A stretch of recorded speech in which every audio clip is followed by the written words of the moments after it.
है? तो महाराज ऐसा वर्णन है भागवत महात्मा में कि कोई संतान नहीं थी, तो पंडित जी ने एक तुलसी का पौधा लगाया है। भैया जिस मैया के यहाँ तुलसी हो गमले में, कल जरूर यहाँ सामने रख देना, है ना? हमारी आवाज को सुन रही हो, जिस मैये के गमले में तुलसी का वृक्ष हो, पौधा, तो यहाँ जरूर लाना, है ना? पंडित जी ने तुलसी का पौधा लगाया और सूख गया। एक गाय को घर में पाला और महाराज गाय भी नहीं जनी, कोई बछड़ा बच्ची नहीं दिया। तो लोग बात कहने लगे, बोले साहब ये तो है ब्राह्मण देवता, ये तो ऐसे ही, बोले साहब निपुत्र हैं, इनका क्या मुंह देखो, है? लोग कहते ही हैं अड़ोसी पड़ोसी गांव के। तो सज्जनों हुआ क्या, एक दिन आत्मदेव को मन में बड़ी जब गिलानी हुई तो आत्मदेव चले गए जंगल में। एक सरोवर में जल पीने के लिए जैसे ही वो जल पान किया तो उस सरोवर के किनारे महात्मा जी का दर्शन हुआ। तो आत्मदेव ने महात्मा जी को प्रणाम किया और महात्मा जी के सामने रोने लगे। तो महात्मा जी बोले, कथम रोदसी विप्रत्वम, अरे भाई आप क्यों रोते हो, ब्राह्मण देवता क्यों रोते हो? काते चिंता बली है, तुम्हारे मन में क्या चिंता है? सो आत्मदेव बोले, महाराज हमको संतान चाहिए, हमारे पुत्र नहीं है, हमको संतान चाहिए। तो महाराज महात्मा जी ने समझाया, बोले क्या करोगे पुत्र का, तुमको मालूम है? आगे चल करके फिर पुत्र ही लठ मारते। अरे बोले महाराज कुछ भी हो, हमें संतान चाहिए। तो महात्मा जी ने ध्यान लगा करके देखा और कहा, बोले पंडित जी तुम तो इस जन्म की बात कर रहे हो, अगले 7 जन्म तक तुम्हारे कोई संतान है ही नहीं।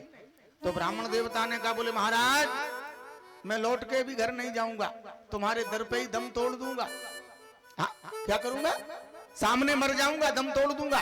तो महात्मा जी डर गए कि बोले ये ब्राह्मण है मेरे सामने मर गया तो मुझे ब्रह्म हत्या लग जाएगी, इसलिए झोली में से एक फल निकाला और दे दिया। बोले आत्मदेव इस फल को ले जा और अपनी पत्नी को दे देना, सुंदर पुत्र होगा। बंधु आत्मदेव फल को लेकर के आया, अपनी पत्नी से कहा, बोले संत का प्रसाद है, सुंदर पुत्र होगा, इसको पान कर लेना। लेकिन समझो है, बात को समझो, बड़ी सुंदर बात। यथा नाम तथा गुण, जैसा नाम और वैसा गुण। सो धुंधली बाई ने उस फल को नहीं खाया। पंडित जी चले गए पांडित्य कर्म करने। अब उस फल को लिया और हाथ में लेकर के सोच में लग गई, बोले मैं इस फल को खाऊंगी, मैं गर्भवती हो जाऊंगी, मेरा पेट बढ़ेगा, गांव में अग्नि लग जाए, घर में सिलेंडर फट जाए, सब भाग जाएंगे, हम नहीं भाग पाएंगे, हमको जलना ही पड़ेगा। ये सारी व्यवस्थाएं मन में आ गई। ऐसा लिखा है, एवं कुतर्क योगेन तत्फलम नैव भक्षति। वो कुतर्क की कैंची चलाती रही, ऐसा हो जाएगा, ऐसा नहीं तो ऐसा हो जाएगा, यूं हो जाएगा, त्यों हो जाएगा, लेकिन फल को नहीं खाया। बंधु हुआ क्या? तो महाराज कुछ समय के बाद उसकी छोटी बहन, एक सहेली आ गई, जो उसकी बहन, उसने पूछ लिया अचानक, भाई बहन जी आप क्यों परेशान हो? अरे बोले क्या बताऊं, पतिदेव फल लाए, इसको मैं खा लूंगी तो गर्भवती हो जाऊंगी। सो वो बहन चतुरचंट थी, एक काम करो तुम भी बहन जी मत, तुम्हारा भी ये दिमाग ठिकाने पे नहीं रहता। बोले क्यों? अरे बोले इस फल की परीक्षा लेना है तो अपनी गाय को खिला दो ना, तुम्हारे दरवाजे पे कितनी सालों से गाय है, उस गाय को खिला दो। रहा संतान की, तो हमको गर्भ में है और हमारा बालक होगा तो हमारे पति को धन दे देना, हमारा बालक तुम ले लेना। बात फिट कर दी। समय आने पर उसकी सहेली को पुत्र हुआ तो उसने ला करके धुंधली बाई को दे दिया। और पंडित जी सीधे साधे थे, पता ही नहीं हुआ, सारे नगर में हल्ला हो गया।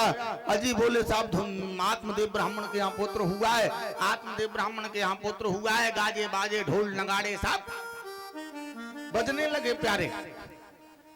अब तो बड़ी भीड़।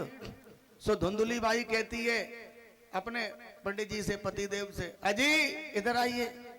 श्रीमान जी खड़े, बोलिए साहब क्या क्या क्या क्या बात है? अजी सुनो, हमारे स्तनों में दूध नहीं है, बालक तो हो गया। तब बोले हमारी वो बहन थी ना, उसका बालक हुआ और होते ही दुनिया छोड़ गया, इसलिए हमारी उस बहन को बुलवा दो, उसी सहेली का नाम बता दिया। अब आप लोग विचार करो, ये परमात्मा की व्यवस्था है।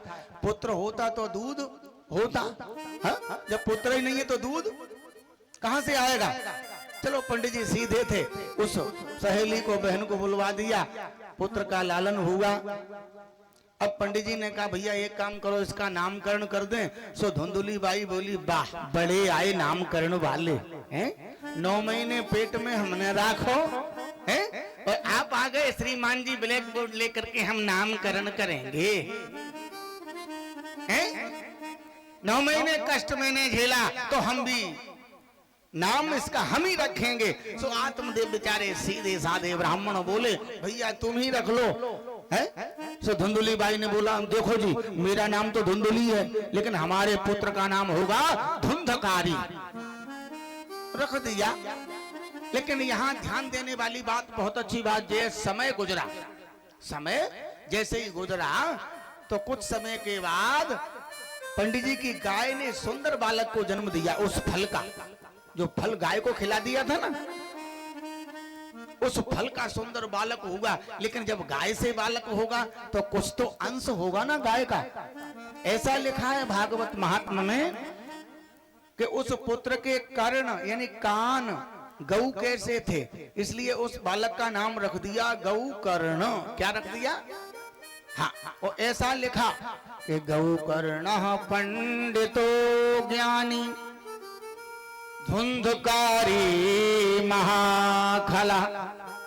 गोकर्ण बड़े ही सुंदर, जो फल के द्वारा पैदा थे, बड़े बुद्धिमान थे, बहुत बड़े ज्ञानी, और धुंधकारी महादुष्ट प्रवृत्ति का दोनों बालक बड़े हुए।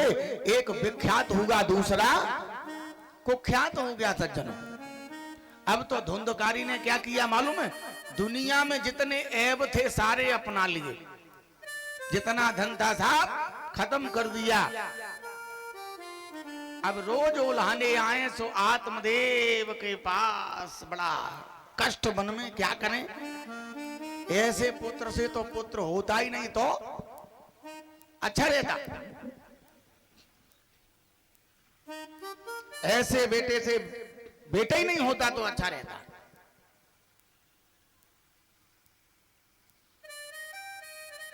लेकिन क्या किया जाए?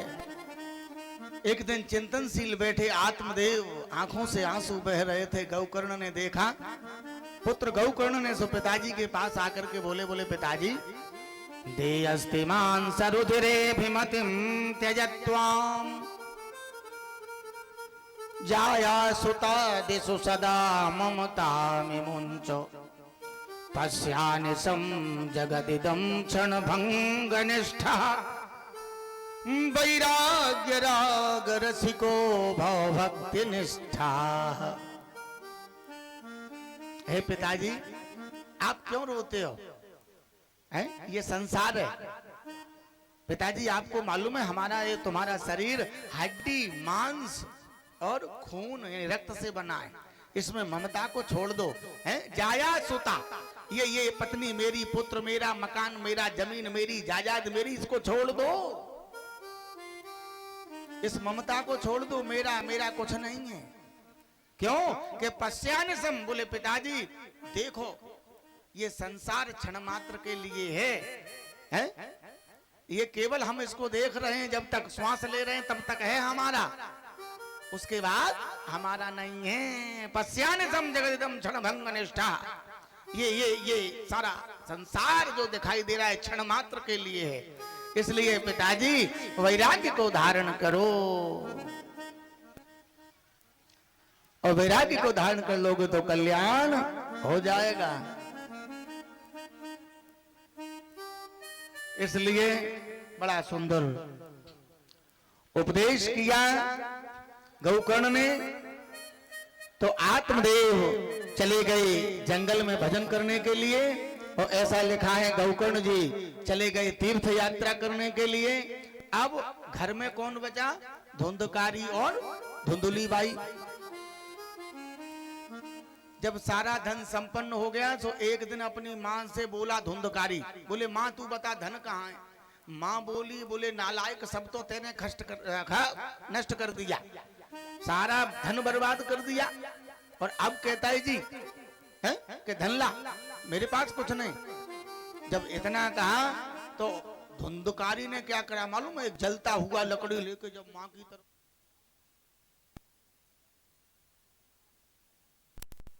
कुएं में गिर के कर लिया, ऐसा वर्णन मिलता है भागवत जी में। अब कौन बचा? धुंधकारी। ऐसा आगे वर्णन है, सूत जी महाराज ऋषियों को सुनाते, बोले ऋषियों सावधान से सुनना। और सनत कुमार चारों भाई नारद जी को सुना रहे हैं। बोले अब तो महाराज 5 वेश्याओं के साथ विवाह कर लिया। एक दिन वेश्याओं ने कहा, बोले धन ला, कहीं से भी ला, कैसे भी करके ला। तो धुंधकारी गया, राजा की चोरी करके लाया, और महाराज वो धन ला करके वेश्याओं ने जैसे ही देखा, बोले ये तो राजा का धन है, ये तो मरेगा ही मरेगा, साथ में हमको भी ले डूबेगा। तो उन वेश्याओं ने क्या किया मालूम है?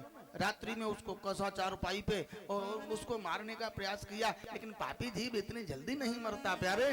तब क्या किया वेश्याओं ने? जलते हुए दहाकते हुए कोयले उसके मुख में डाले, तो उसका प्राणांत हो गया। धुंधकारी ने का प्राणांत हुआ, और वेश्याओं ने मकान में गड्ढे को खोदा और उसमें उसको दबा दिया, और धन लेकर के 9 2 11 हो गई। जब समय गुजरा, गौकर्ण को तीर्थ यात्रा में पता लगा कि बोले हमारा भाई संसार छोड़ गया, तो ऐसा वर्णन भागवत महात्मा में गौकर्ण जी ने गया में और महाराज प्रयागराज में पिंडदान किया, श्राद्ध किया।